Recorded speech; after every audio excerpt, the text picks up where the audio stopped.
Ghana Yamampeni John Dramani Mahama sinkete se obeye ni obetumi bia eye Blekuso Sea Defense Project Phase 2 no obehwe ne yawie na ede ahomedwo abrado hye wo Ketu South ene Keta ene ne mpotemu.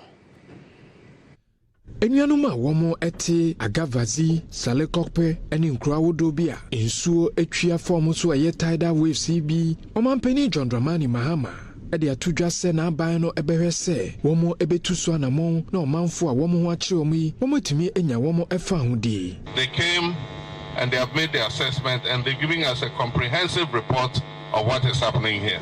51 households have been affected and 300 people have been displaced and 80 meters of the coastline has been washed away. Now, when Chief was speaking, he touched on what the issue is.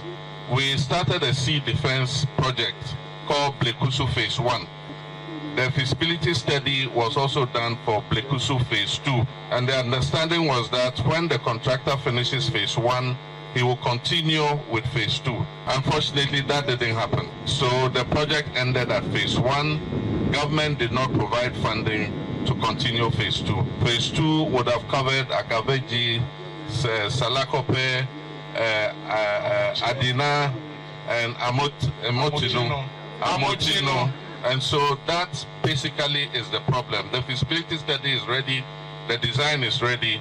We just have to allocate the funding so that the project will start. Wasan edi tudwa se wo de ato osoafo a one na wega na sika sem so se wonhwe se sika womo ede beboa eye project phase etosu mienu wonfa nhye budget a womo ebe kenkan ne enche bia no.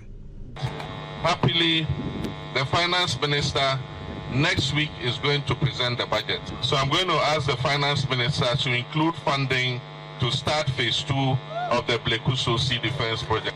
Before we came here, we went to the resettlement project that I believe or I've heard is being financed by Ghana Gas. I don't think the project was well thought through.